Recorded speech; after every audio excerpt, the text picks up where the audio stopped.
12 years ago, we started something called the King 5 Ad Watch, examining the claims in political commercials. Up front this week, we begin by examining a new ad targeting McKenna. Then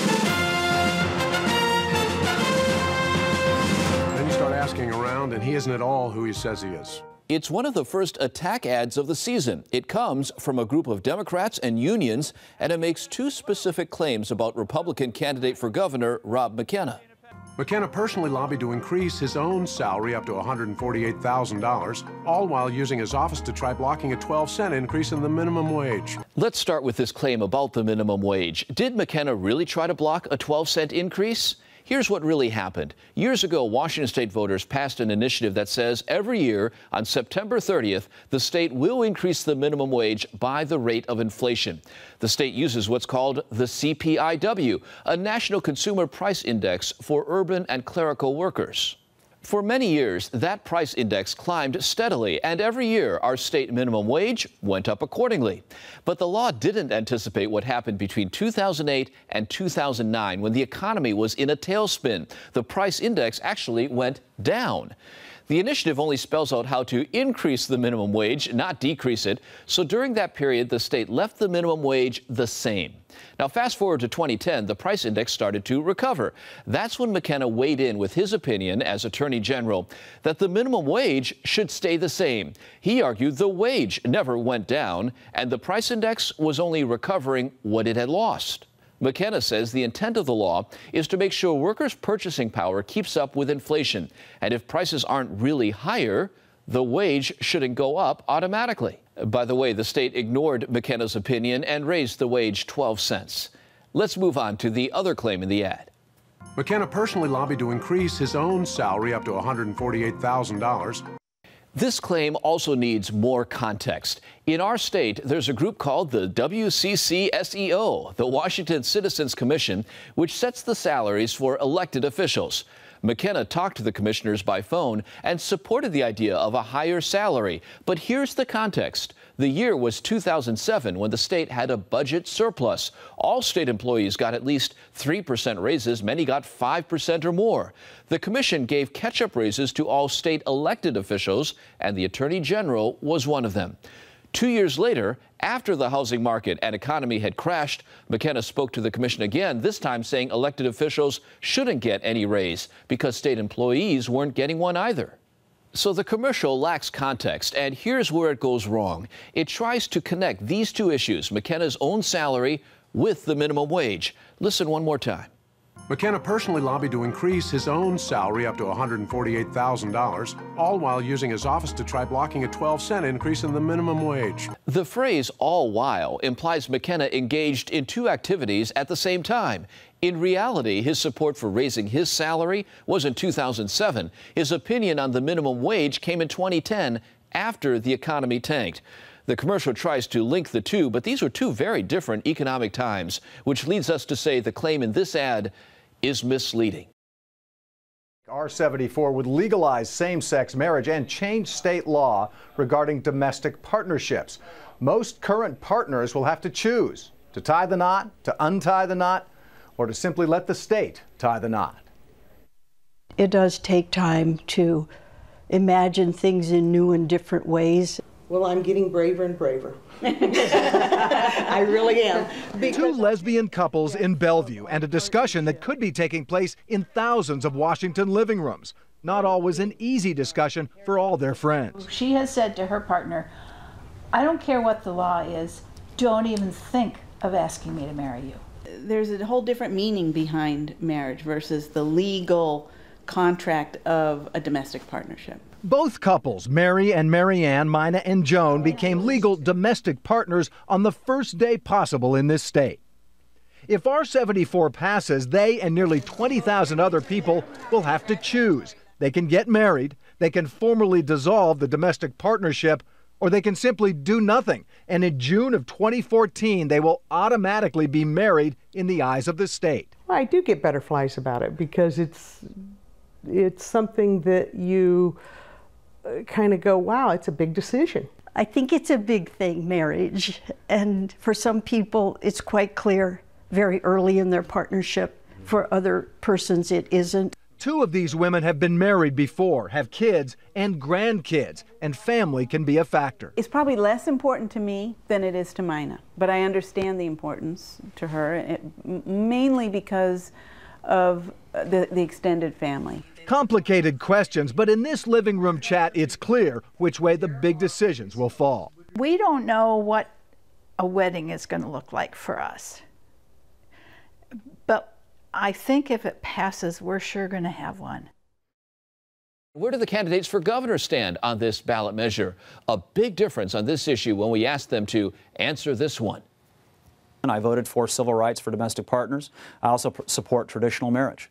For me, it's an article of religious faith. Now, let's recognize that traditional marriage has been the concept of marriage for human history. And while things have been changing very rapidly, not every individual is in the same place as every other individual in deciding how they feel about that. That's why it's suited to a public vote. It's suited to majority rule. I'm supporting equality in marriage in the state of Washington. It is the right thing for the state of Washington. And the reason I believe that is I've been in a 39-year marriage, and Trudy and I have been very lucky in that relationship. We know the rewarding parts of marriage. In fact, we know all of marriage. And I don't think any politician or any legislator or any government should be able to tell a single one of my neighbors who or who not to marry. Election Day 2012 will go down in history for the gay rights movement. Same-sex marriage is leading in our state and scored victories in Maine, Maryland, and Minnesota. Plus, an openly gay candidate was elected to the U.S. Senate. King 5's Joe Fryer and photojournalist Jeff Christian walk us through the historic day. Still ahead on Seattle's Morning News, it is Election Day 2012. An election day always begins with questions. Washington voters give an okay to gay marriage. Usually ends with answers. Democrat Senator Ed Murray. Sometimes. We're hoping. Holds the potential. Washington's hopefully going to make history. For new beginnings. Excited. I'm ready to make history. It's that possibility that motivated supporters of same-sex marriage to rise early and greet the morning commute. Most people look really happy, even for a bunch of folks stuck in traffic. They share the 45th Street overpass with opponents, competing for honks and thumbs. He gives us the thumbs down to the reject people and then gives us the big thumbs up. We always appreciate that.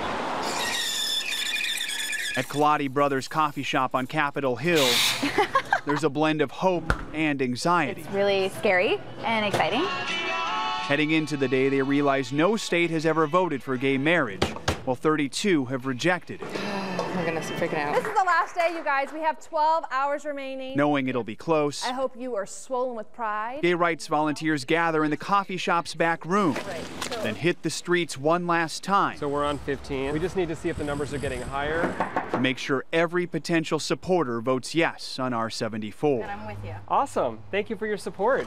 02 and 1806. For Rod Maplestone, 10. it's different than canvassing for a candidate. So it's his neighbor. It feels more like he's campaigning for himself. You know, most people who get married don't have to ask the whole state if they can do that. They just get the permission of, their parents and family and friends. Thanks for doing this. For openly gay State Senator Ed Murray, it's a campaign that started 17 years ago when, as a rookie legislator, he watched Washington pass the Defense of Marriage Act. It was a pretty depressing moment in my career and actually in my life. But gradually, he saw opinions change. I've watched people who voted for the Defense of Marriage Act this year change their minds and vote for marriage equality. Still, it's clear a good part of the population remains opposed to same-sex marriage. We've had all kinds of reactions and a lot of positive, can hear the horns honking. So Jerry Gibbs and his wife Ruth, now married nearly 51 years, campaigned vigorously against R-74. Marriage has a definition, and the definition is a man and a woman. There's no need to redefine that. On that short sale, no. That argument frustrates Kim Colapreti and Chavi Holmes, partners in business and in life. From my standpoint, love is the most important thing, and that's what marriage is about. Together for 15 years. Only now is marriage entering the conversation. Chavi and I are definitely committed to being married if this passes. Whether we're going to have the $20,000 wedding to go with it is another question. Wedding planners would find no shortage of customers at the election results party. I love you. Take Brian Oberton and his boyfriend Louis Love, who was kicked out of his home at age 16 because he's gay. Like so many here, they're eager to marry. And we keep every single flower, from the first flower I gave him, the first flower he ever gave me. We keep it in a basket, for one day for that, flower girl to walk down the alley to be able to give to us. In this crowded room, you can almost feel the heavy weight of history building. It is a once-in-a-lifetime moment. Until shortly after the polls close, and the weight begins to lift.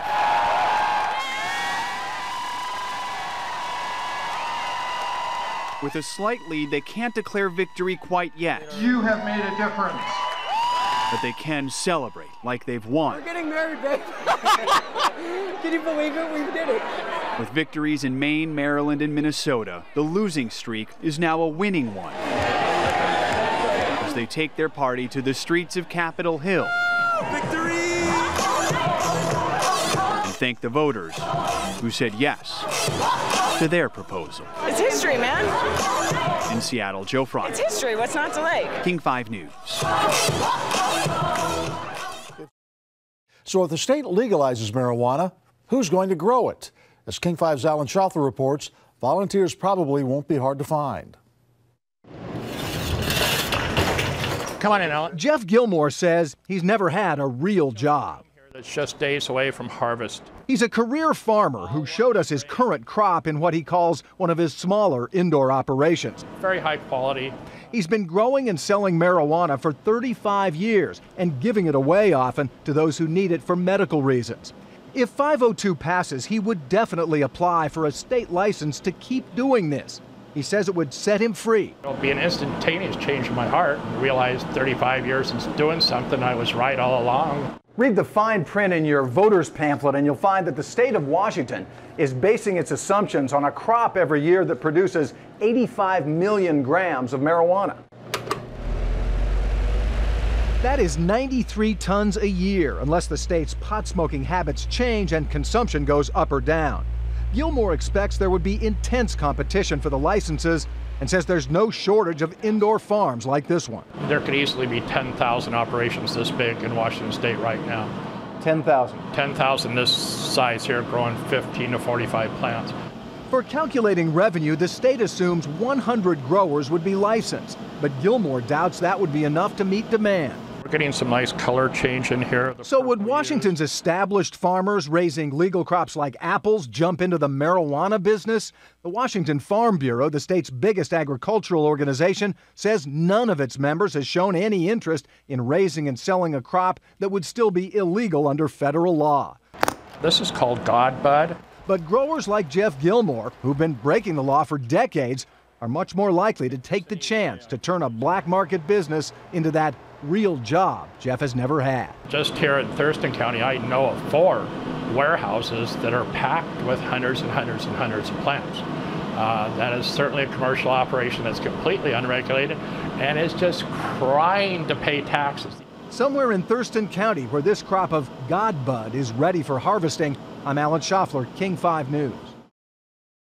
Of all the bakeries in Denver, Colorado, I actually love this job. Lexi Yurkovsky never imagined this is where she'd end up after earning her bachelor's degree in culinary nutrition. Oh no, definitely not. Thought I'd be working in restaurants or something like that. She's the baker at Dixie Elixirs. These are Dixie rolls. Making Tootsie Roll-like treats that feature an unlikely herb. So it's not too far away from just cooking. It's more just infusing the product that we have. Whether smoked or eaten or used in something like cannabis-infused bath salts, patients feel marijuana can treat pain and other problems. Found my home here at Dixie. Employee Charles Nottingham has a state-issued red card for his epilepsy. When it gets bad, I'm barely able to communicate. He claims marijuana works better than anticonvulsant drugs. It is the only medicine I use. His employer has become a leader in marijuana-laced edibles and other products. This is a pain relief salve that we make. This is a sparkling red currant Dixie Elixir. One of their best sellers is a drink. Premium infused sparkling beverage. For most patients, half a bottle is more than enough. If you drank it all at once, you'd have a long and wonderful afternoon. Dixie Elixirs credits much of its success to location. Colorado is absolutely the place to be right now. State oversight of medical marijuana began nearly 3 years ago, but before that, businesses were unregulated. These are all different strains. Back then, Steve Horowitz opened Ganja Gourmet, which started as a restaurant. And they ordered medicated pizza, and they had free medicated tapenade, which was really good. But the city quickly banned on-site consumption, and state oversight soon followed, thanks in part to Matt Cook. Every plant that you see in here has been accounted for. The former narcotics officer helped write Colorado's strict regulations. This is one of the barcodes. Rules that force growers to document every plant from seed to sale. And everything, 100% of what happens through the life of this process is on video. From cameras to electricity. So there's your temperature. To heating and cooling. And 1,200 parts per million CO2. The high cost of getting into this business weeds out a lot of people, especially when you consider banks won't finance places that violate federal law. You're coming in with your own money. I mean, you're looking at a $500,000 to $1 million investment to get one of these shops going now. Kayvon Kalatbari co-owns Denver Relief. Like all Colorado dispensaries, they're required to grow at least 70% of what they sell, putting emphasis on quality. I'm not opposed to either. Denver Relief strains even won Colorado's prestigious Harvest Cup. It becomes about competition. It becomes about free market. It's not just like the underground market. You get what you get. You know, that's not medicine. The state is now home to more than 500 dispensaries owned by so-called ganjapreneurs or cannapreneurs. Green crosses light up Denver's South Broadway, which earned the nicknames Broadsterdam and Reefer Row. To many, the state system is a good foundation for voter-approved recreational marijuana, though not every dispensary plans to jump in. We're going to choose to stay medical because we do have 400 patients, 500 patients that rely on what we do here, and we don't want to put ourselves at risk and their medicine supply risk. But Dixie Elixir's sees an opening. Could we now see you guys in Washington State? Yes, absolutely. Which means more bakers could end up like Lexi Yurkovsky. I think it's great. By jumping into a job they never saw coming. In Denver, Joe Fryer, King 5 News. I am Ramtha, the Enlightened One. This is how many know Jay-Z Knight, a spiritual beacon to thousands based on her ability to channel a centuries-old teacher named Ramtha, who teaches each person is responsible for their own reality. Recently, both Knight and the Ramtha School have invested into politics. This year, $50,000 to the Democratic Party, $5,000 to President Barack Obama's campaign, more than $8,000 to other local campaigns and committees. It makes her one of the largest individual donors to Washington Democrats. In a recent interview, she said she got involved this year because, quote, it was time to give equal funding to what the Republicans are throwing into the state. She said she hesitated before getting involved, that, quote, people's ignorant perceptions of her faith would affect who she supports. You Catholics! You limited. This might be what she was worried about. I take your faith off. It's a video posted online that appears to show Knight speaking at her school. Those homosexual priests. A Ramtha spokesperson released this statement, quote, the quotes were taken out of context and not meant to disparage Catholics. The spokesperson says Knight has always supported gay and lesbian equality and rights. Now, she can say she's channeling the spirit, but come on. Republican Party Chairman Kirby Wilbur. I think it's inappropriate for people in political process to take money from them. And we will swallow. Wilbur saw the videos and calls Knight, quote, an intolerant bigot. Tuesday, he demanded the Democrats give back the money she gave them. And I think there is some responsibility in the recipient of the check to know who gives you the check. Senator Romero, re-election. Thurston County Commissioner Sandra Romero got checks from Knight and her school. She doesn't plan to give them back. I haven't seen the video, and I don't have any intention of entertaining that. Other candidates also hadn't seen the online video and couldn't comment on it. You can grow into the deepest valley. Until they hear otherwise, Jay-Z Knight remains a spiritual leader who has contributed to the Yelm community. In Olympia, John Langler, King 5 News. The issues that matter. You're watching King 5 News Up Front with Robert Mack. Democrat Jay Inslee, Republican Rob McKenna. Polls show it's a dead heat in the race for governor. Two candidates with strong roots in Washington state. What do their backgrounds tell us about how they would govern? Welcome back. Two local boys now running for governor. Jay Inslee, the basketball player turned congressman. Rob McKenna, the Eagle Scout turned attorney general.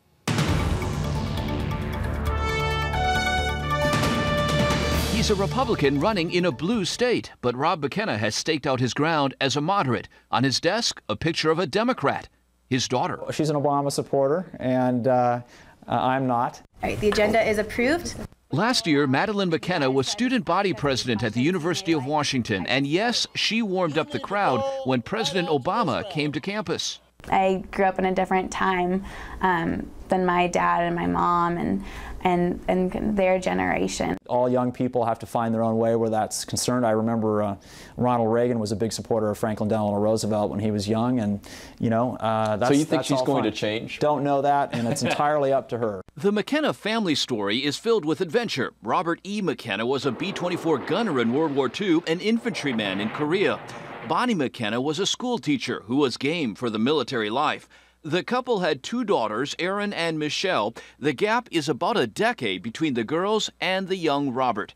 The kids all spent their childhood in places like Germany and Thailand. Sometimes it's like having 3 moms, but I was surrounded by a lot of love from my sisters, my mom and my dad. And he could have been a real spoiled brat, and we tried to spoil him. I used to say, oh, that's a cool toy, let me buy that for you. And he'd go, believe it or not, he'd say, no, Erin Lynn, you need to save your money.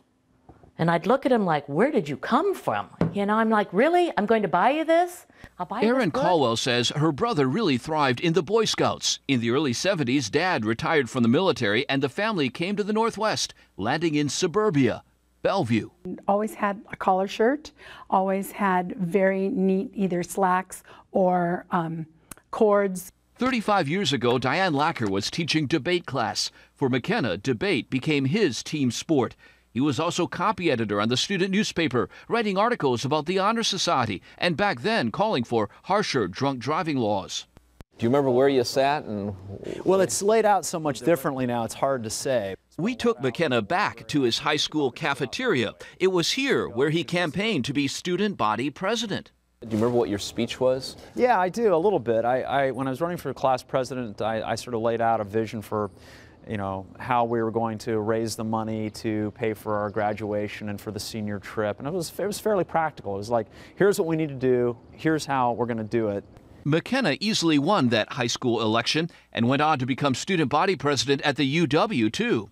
After becoming a lawyer, he got elected to the King County Council, making a name for himself as a vocal opponent to light rail. Then, in 2 terms as state attorney general, McKenna argued and won 3 cases at the U.S. Supreme Court, including defending the state's popular top 2 primary system. My first reaction each time has been, I want to do it again. Along the way, McKenna has taken more moderate positions than some past Republican candidates on social issues, saying he wouldn't seek to change abortion laws. I ask people who want to ban abortion in all cases, do they really want to send these women to prison? Is that what they're aiming for? You know, or at the same time, I would ask people who believe abortion should be legal up to the moment of birth. Do you really think that a child in the 8th or 9th month should have its life terminated? Democrats now attack McKenna for joining other states in a lawsuit to overturn health care reform. But McKenna hopes to win the governor's race as he did the race back in high school, laying out detailed plans for how he'd fix the budget. So it wasn't just a popularity contest, but a competency contest as well. And I don't think anybody would question by senior year that he was very competent.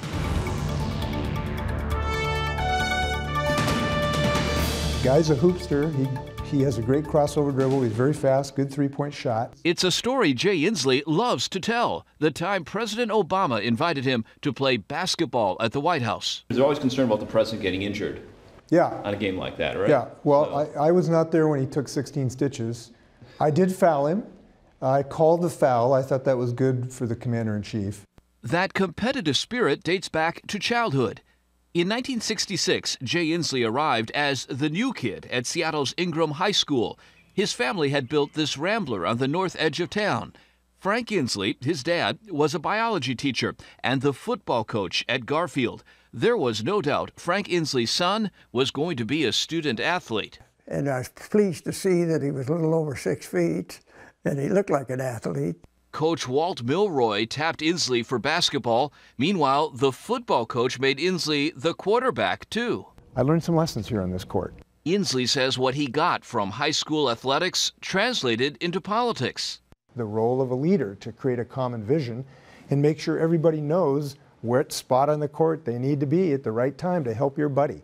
Jay was the jock, but not in sort of the cliche, bad, jerky kind of guy. He was just a great all-American kid who was good at this stuff. Classmate David Horsey recalls Inslee was popular across many social circles, joining a club called Boys Activities, that's him in front, and Inslee was on the yearbook staff, sports editor, naturally. It was in Spanish class that Inslee met Trudy Tyndall, who became his high school sweetheart and later his wife.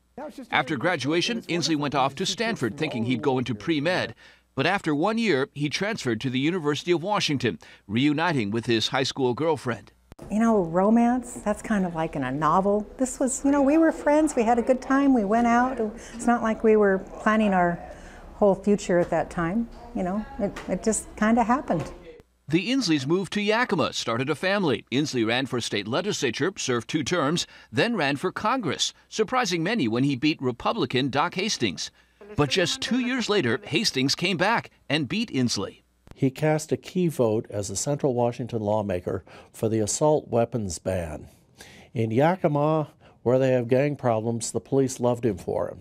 Up in Cle Elum, Roslyn, where you had guys and their teenage kids who go hunting together, they hated him. I never regretted our votes. I took some very tough votes of conscience. Inslee then moved to Western Washington and in 1996 ran for governor. This time he lost in the primary behind Gary Locke and Seattle Mayor Norm Rice. The Rice machine and the Locke machines kind of ran him over. Just 2 years later, Inslee was back on the ballot, running again for Congress against Republican Rick White. Inslee was one of the few Democrats in the country to defend President Clinton against impeachment, and it worked. Newt Gingrich, you put that impeachment gavel down. In Congress, Inslee grabbed clean energy as his issue. He resigned this year to spend more time running for governor. Now, he hopes to recreate what happened in his senior year in high school, when the Ingram Rams made it to the state championships. Ingram was leading Hoquiam 39-38 with just seconds to go. I got Jay off the bench to go in on defense. I thought it ended up being a great play because he stole the inbounds pass. Well, with 1 second to go to win a state championship, I really don't think it gets a lot better than that for an 18-year-old kid. And it's something that, you remember your whole life.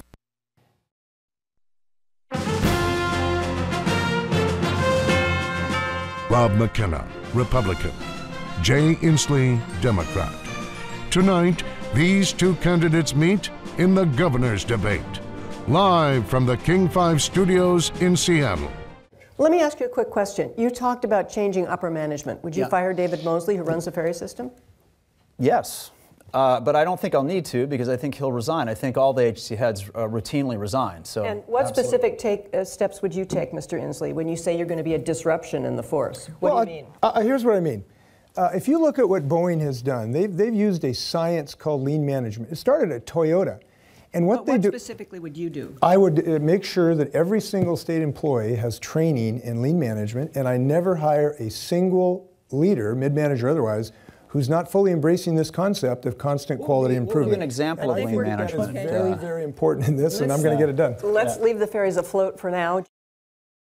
Mr. Custer, I was looking at your website, and there's a little tab that says, "Who is Susan Delbene?" And when I click it, there are pictures of Ms. Delbene's waterfront home in Medina and her boarding school and her husband's race car. What is the message you're trying to send here about your opponent? Not such a middle-class life as portrayed, perhaps. John Custer has crossed the line. He has had people sneaking around my house taking pictures. He's used it. This is my personal residence. It's where my family lives. And as a mother, I find it indefensible and frankly creepy that he has people out there doing that and that he's posting it on his website. I think the question that's not about the issues. Creeping around that's not your the house. issue around what voters want to hear. I think the question that they're raising, though, is that the theme in your ad is that you would stand up for the middle class. Do you think there's anything that rings untrue? The fact that that's the theme of your campaign, and frankly, this is actually a very important issue. My dad lost his job when I was 9, and my parents never got back on track financially. Very quickly here, are you saying that someone who has been successful in life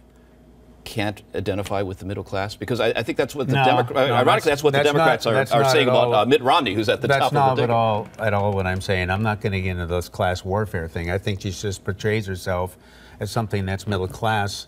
When you have a $4 or $5 million home and a $5 million yacht, that's hardly middle class.